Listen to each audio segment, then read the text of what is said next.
Okay, welcome back. And as we get ready for day two, here's how the day is starting out. So I've got my combat chit for the Confederate.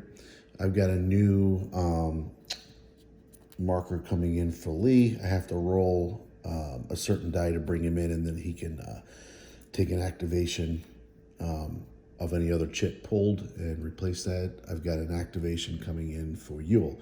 So that's my combat chit. I could use this chit to combat with and this chit to combat with. I also have two generals that can activate when I pull chits, Heath and Early, and two artillery available to me. And then the Union's got one combat chit, but they also got Howard that they can use to activate a combat with. I've also got Buford Reynolds, and Howard again. Remember, those are special command chits. They allow you to move and attack. Combat, you attack with everyone who's eligible. That chit is just the units activated by that chit.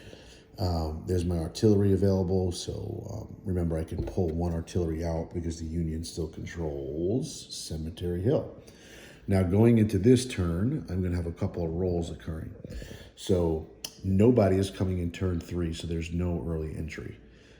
We know last turn I said these are the troops that wouldn't come in on their regular turn. And I checked the rules multiple times, and this is one of the things I found a little bit confusing. So when I do reinforcements, there's early entry first, and there's no one that's going to come in early this turn. Then you go to variable reinforcements in this battle map. And it says units that are supposed to come in this turn, you roll a die, and on 1 to 4, they come in this turn. On a 5, they enter next turn, and on a 6, in 2 turns. And on the determined roll of arrival, they come in at their original location. There is no delay or alternate. But I've been reading on the Geek that there's like some debate that after you do that, then you do this reinforcement phase where troops coming in on their turn can come into their separate location. I just don't see that in the rules. I'm struggling with that. The rules do have 3 different reinforcements: reinforcement, early entry, and variable reinforcements. But when you look at the Gettysburg playbook, I'm going to play it that you have early entry where you can pull people in or they get delayed, or variable where you wait till they come in and they can come in later, but you have a better chance of them coming in that turn, but nobody moves around from different locations. So that's how I'm going to play it. And then these generals right here, I will keep off in reserve. And I don't want to bring them in to cloud up the lines, so I'll show that to you when I get ready to roll into turn 2. Okay, welcome back. Let's get to the game again. We're going to jump right in and get this rolling. So remember, we talked about what units we had available this turn. We're moving into early afternoon. And if you remember the sense of the rules that we talked about, the first thing we're going to do here is look for early reinforcements, but there are none. So after we go through the early reinforcement phase, we go to the reinforcement delay determination and arrivals. So basically we're going to go to the variable reinforcements. On a 1 of 4, they come in this turn. On a 5, the next turn. The 6, the turn after that. So what we have coming in this turn, we're going to start with Rhodes. Rhodes gets a 4, so Rhodes will come in this turn. So I'm going to add his artillery chit to the battle. We're going to move, I'm going to keep his, so the choice I'm going to make here is basically, he's coming in on C. And I can delay him to come in so that the Union doesn't know what I'm doing until after they've activated. So I'm going to go ahead and do that. So I'm going to move Rhodes. I'm going to have him come in later. His chit will be available after these chits are drawn. And then we'll go ahead and do Pender. Pender got a 6, so that stinks. So Pender's actually not going to come in turn 2. He's very delayed in coming in turn 4. That is a terrible turn of events for the Confederates. Wow, that really stunk. So I do have the artillery that came in as well, so I'm going to add that to the chit. I'm not sure which group that comes in, but I'm just going to add it. So basically that is a formation that came in 2 turns late.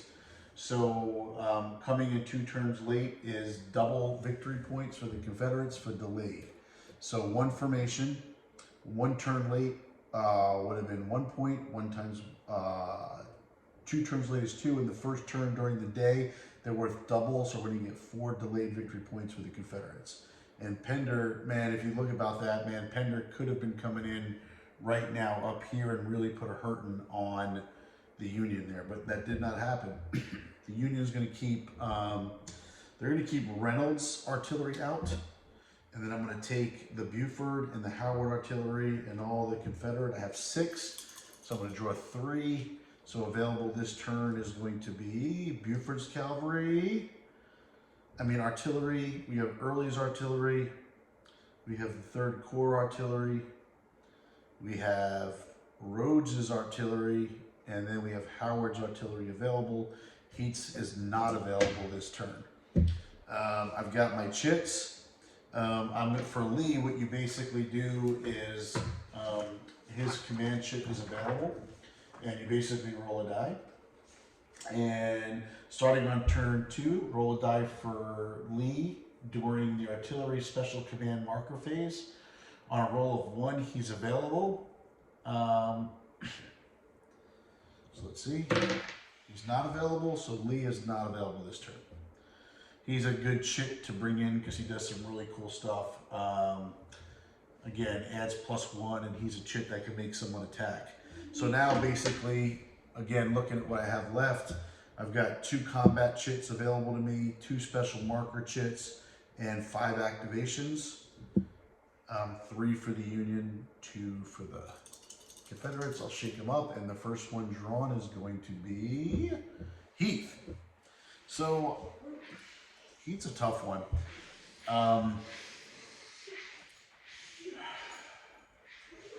I can bring some forces to bear up on this side here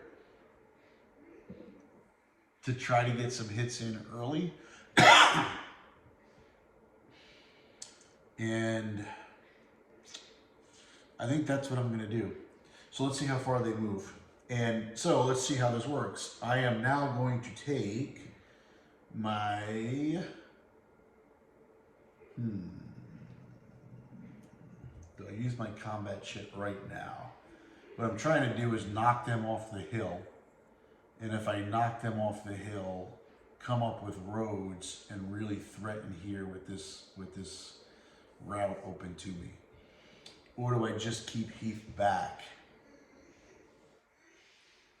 and basically put up a front against Reynolds? But I can get some good odds on some troops right here. So basically, I can bring to bear, I can get up on the hill as well. 1, 2, 3, 4. They've lost protection of the hill. I can get up there with Heath. I think I'm going to go for it. Let's see what combat looks. So we'll get a little aggressive. So let's roll for Heath. We're going to roll for Heath's division. I'm going to roll my 6-sided die. I got a 4. A 4 gives me a movement, 6 movement points. So I'm going to go basically 1. So I'm going to go 1. And then on the hill, moving up elevations, +1, 2, 3, 4. I'm going to go 1, 2. I'm going to go 1, 2, and I'm going to go 1, 2. So you can see I brought all my combat to bear here against these 2, the right flank of Reynolds' division. Now, I normally would say that that was using Heath's chit to do that, right? But I'm going to not use Heath's chit, and instead I'm going to use my special marker this turn so I can do combat right now. Otherwise, I'd have to stay there and wait. So Ewell lets me basically march up, and actually I don't think Ewell's going to let me attack. Let me confirm that. No, I can only attack with the 2nd Corps, not with the 1st. So I'm going to go ahead and use my combat chit then right now. So I take my combat chit. I now have to do my attacks. Anyone who's eligible to attack must attack. I just have an attack right here. So my combat is used. I didn't get my lead this turn, and I activated Heath. So let's talk about how combat works here. Okay, so the first attack we're going to do is we're going to do Davis and Pettigrew against Paul. And because Davis is on the hill, the Paul will lose his bonus, his defense modifier. You'll notice there's a question mark there. Well, that's because Davis has not been activated and attacked yet. He's a green troop. So you're basically going to roll a die, and depending on the number, that's going to determine its tactical efficiency rating for the game. So I rolled a 5, and when you roll a 5, you basically are going to take this chit, and you're basically going to put it right here on the 5, and that's going to tell you, sorry, on the 5, that his tactical efficiency rating for the rest of the game will be a 4, because that's his first combat. So now we come back to here. I have a 5 attacking a 2. So the 3 and the 2 are 5. 5 against 2 is it's 2-to-1 odds, basically. So now what will happen is you go to this chart and you look at 2-to-1 odds and you roll a die. Okay. And depending on your die roll and modifications, that's going to tell you basically if your unit wins, loses, or flips. So again, what's going to happen here, 2-to-1 odds is I'm going to roll, and the attacker is going to subtract 1 because they have 2-to-1 odds. So that's in their favor, and the defender's going to add 1. And again, if I had the hill bonus, that would have really helped the defense of the Union, but because Davis was able to get up around the flank and get up on that hill, it negated it. So we'll go ahead and make our roll.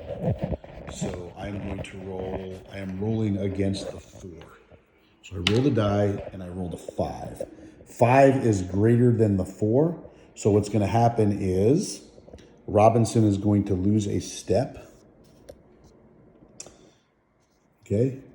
That is a victory point for the Confederates because they lost a step. So I'm going to go ahead and put a victory, not a delayed victory point, just a regular straight up victory point on the chart for them.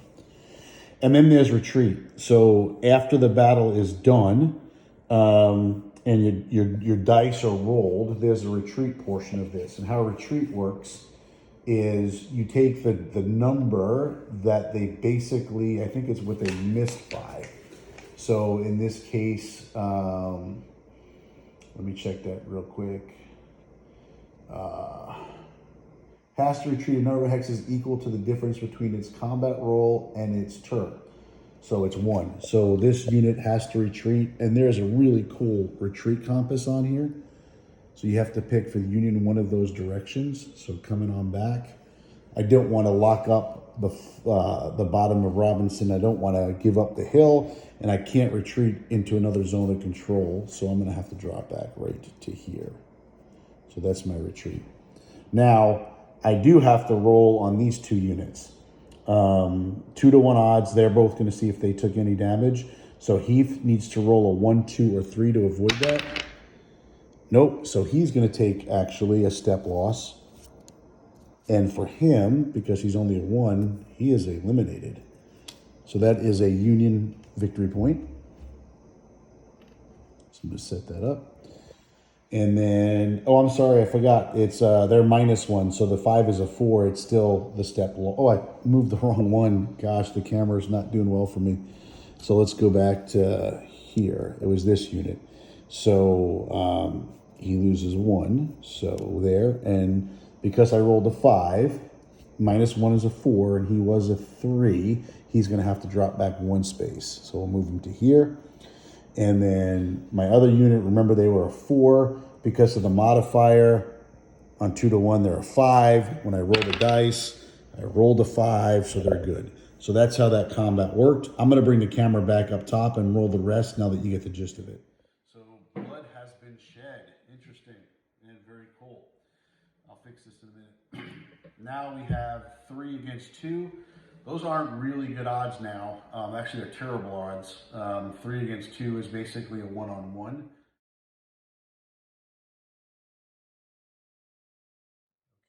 Okay, we're back at it.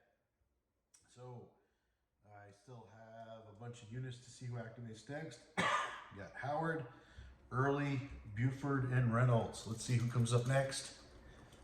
Camera looks a little cockeyed. I hope it doesn't look that bad. I have Early coming up next. Not what I wanted.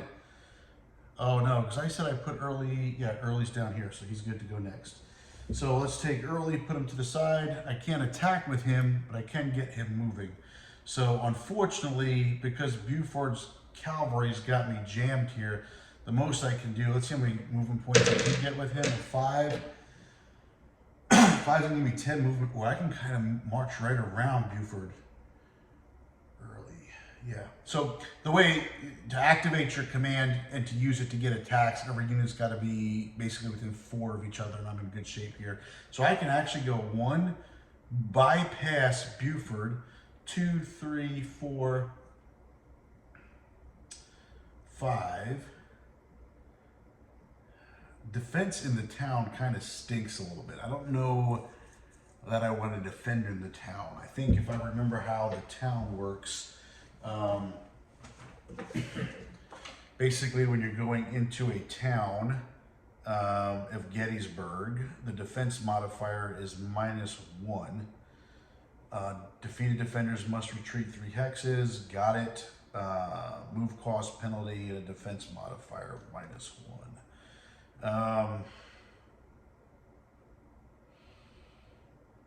Yeah, the defender loses 1 because a +1 means the defender gains 1.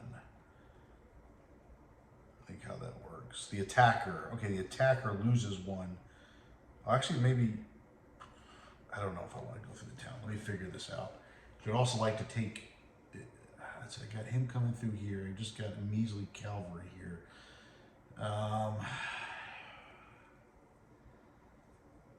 I'm going to go 1, 2, 3. I'm crossing the creek, so it's an extra movement point. 4, 5, 6, 7, back on the road. 8, 9, and I'm going to occupy part of Gettysburg. And I'm going to go 1, 2, 3, 4, 5, 6, 7, 8, 9, 10. I'm going to let the cavalry just have it. 1, 2, 3, 4, 5. I'm not coming within 1 of the zone control. 6, 7, 8, 9. Okay. And then 1, 2, 3, 4, 5, 6, 7, 8, 9. Okay, so what you're seeing I'm doing here is I don't want to be this spread out. So I am going to pull Early back here. I'm going to keep, I should say an element of Early's back. I'm going to pull these units back to here and here and kind of keep them grouped up together. I know the cavalry can't attack me, but at least I've got a presence now kind of approaching the city of Gettysburg, and we'll see what they do with that. You know what? I could have attacked with that shit right there, but I'm not.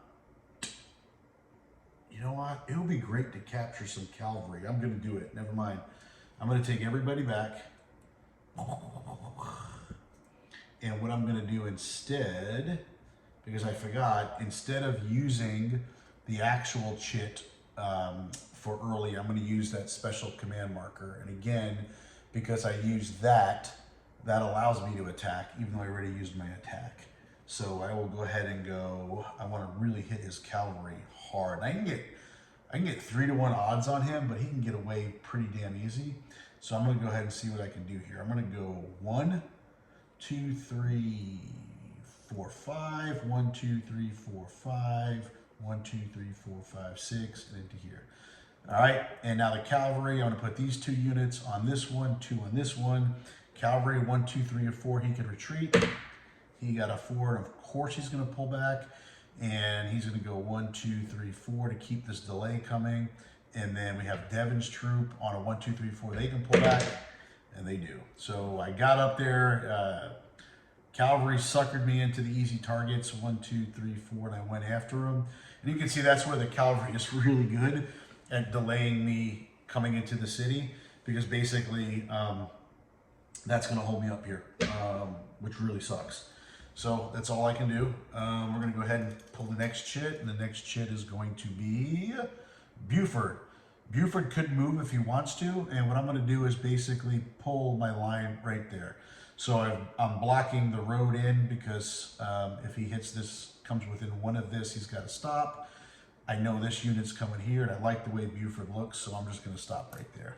My next chit pull is going to be Howard, and I'm damn well getting Howard moving. And this is going to be interesting. So Howard rolled a 3. A 3 for Howard is going to be a movement of 6. I can use a road movement, 1, 2, 3, 4, 5. I'm going to go ahead and do that. Wait, I don't think I can use road movement. I think it's only the turn that they come in. So let me just double check that for you real quick. Yeah, road, all units that you make a connected road to move one may not be used to enter hex. Yeah, no, I could use road movement. So basically it gives me a 24 movement, but that's all I can do. So I'm gonna go 1, 2, 3, 4, 5. Well, you know what? I've got nobody coming in. I've got more troops coming in. I know I've got Pender coming. Do I just go ahead? I look at some of the victory markers on the board. I've got Seminary Ridge, which is 1. And I'm pretty much going to lose that. But I can start to do my defensive cemetery and Colts now and be in some really good defensive ground, continue to delay and just give up the city. And I think that's the route I am going to do. So I am just going to go back. I got a movement of 6. So I'm going to go basically 1, 2, 3, 4. See, if you look at this, if you're looking at the chart on Colts Hill, Colts Hill basically has a steep hepside, which basically means you can't move through it, through this section of it here. 1, 2, 3, 4, 5, 6. That I can do. So I'm going to go to Colts. 1, 2, 3, 4, 5. 1, 2, 3. Basically use the road for 5 and 1, 2, 3, 4, 5. And I'm going to stop right there. And now I'm going to start to take and hold this hill. And then we'll roll for Reynolds. Reynolds rolled a measly 1, which means he's got 4 movement points. Now I have an interesting tactic here. There's no troops coming up this way. And I can go after I could really pour some sick fire on Heath right here if I want to get very offensive. Or do I pull back and hold Seminary Ridge? I like the idea of getting offensive because I know now there's a massive delay. Pender's not coming in for 2 turns. We're on turn 2. We said nobody was coming in turn 3 for an early entry. Next turn, we might have someone come in early, turn 4 to pull them in early, but I like my chances. So, but a 4 movement really hurt me. So 1, 2, 3. Yeah, I'm going to go for it. 1, 2, 3. 1, 2. And then I'm going to go 1, 2, 3. And then I'm going to go 1, 2, 3. Okay, this is going to hurt Heath bad. Heath's about to get mauled here. So the first attack I'm going to do here is a 2 and a 2, which is a 4 against 1. That's 4 to 1 odds. If I use my artillery right here, it's 5 to 1 odds. I like 4 to 1 odds. I'm not going to use my artillery. No, I can't attack yet. I apologize, unless I use my combat marker, which I will. And which means I did not use that Howard shit this turn. So let's go. Odds are, like I said, 2, 4 to 1 is a 4 to 1. I am not using artillery. Now, the Confederates do have some artillery. They have the 3rd Corps artillery. They are going to use it. And I think the way the attacker declares, then the defender. So the attacker did not use theirs. Confederates did use theirs. So it's now a 4 to 2, which makes it a 2 to 1 odd. So really importance of how you play your artillery there. And like I said, if you're playing an opponent, I like the rule where they don't declare what artillery they drew from the cup. And I think that makes it pretty cool. So because you don't know that they have their artillery. So in this case, they do. It's a 4-2. It's 2-1 odds. Let's go ahead and roll. I am a -1, so I need to roll a 1 or a 2, or that unit is eliminated. He rolled a 1. Unbelievable. So Archer stands his ground amongst a massive onslaught. Let's see what happens to Wadsworth. He's a 5. He's a +1. Is he a 6? He just can't roll a 1. He's fine. And then Wadsworth's division with Cutler rolls. He's a 3, but he's a +1. He's a 4. So basically, we got some combat across the creek, but nothing happened. Now this next battle gets very, very interesting, because when you're going to look here, is you are basically have Heath surrounded, and when you do a combat, let me help you understand this, and I'm going to come in later and probably zoom in the camera a little bit and share a little bit so you can understand this a little bit better, because there are some like mandatory attacks that have to be made. So when you go and do a combat here, let's get this right.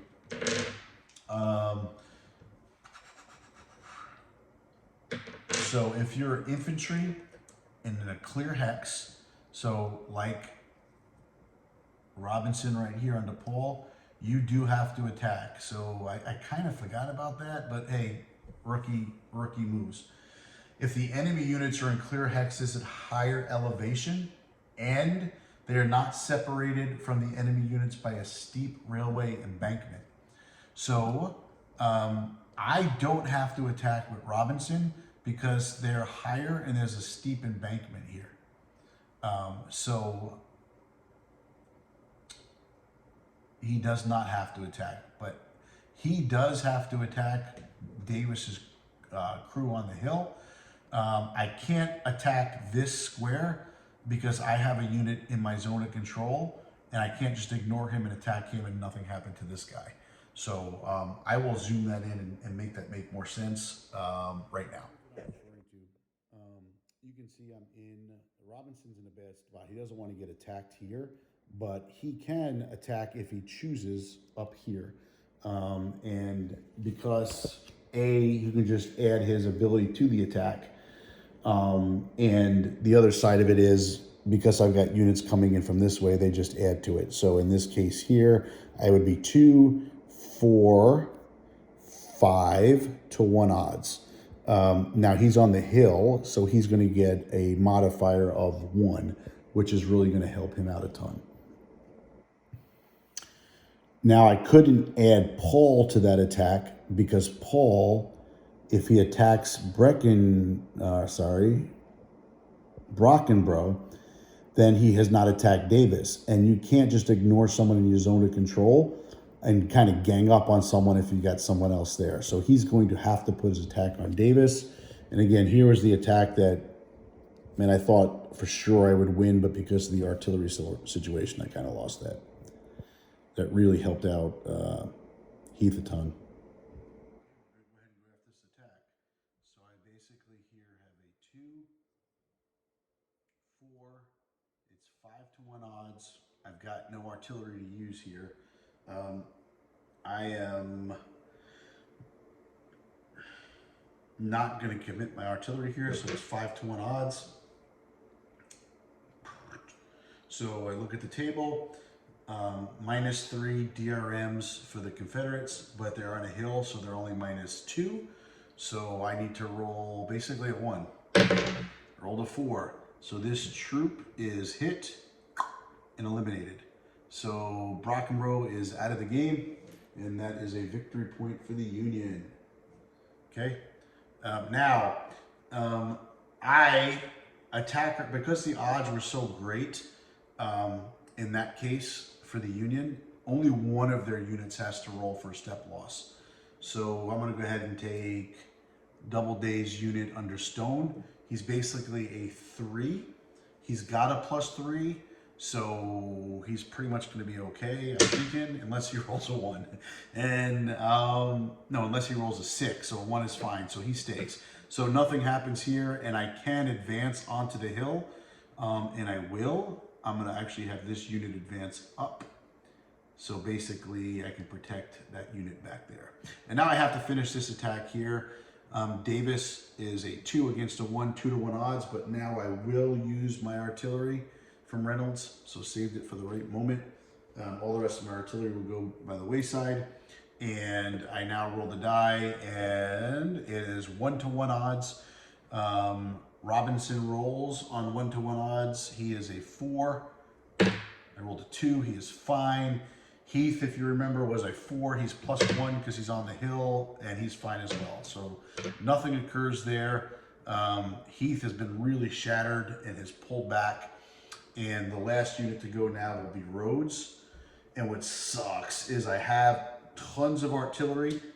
Actually, I can't use it, but I have Rhodes. And if I didn't use that combat, there's a chance I could have come up and done some damage right here. But if that's the case, it won't be. So let's see what Rhodes' movement is this turn. I rolled a 6, which is an 8. So they can really come up here. So 1, 2, 3, 4, 5, 6, 7, 8. So if I just use regular movement, I can get to here. But I'm going to go ahead and use road movement. 1, 2, 3, 4, 5, 6, 7, 8. I got 32, 8, 9, 10, 11. I'm going to stop here with road movement. And then road movement. And then road movement. And then road movement. And then road movement.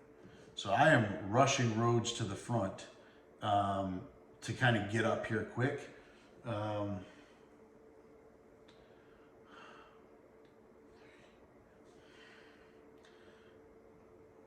2, 3, 4.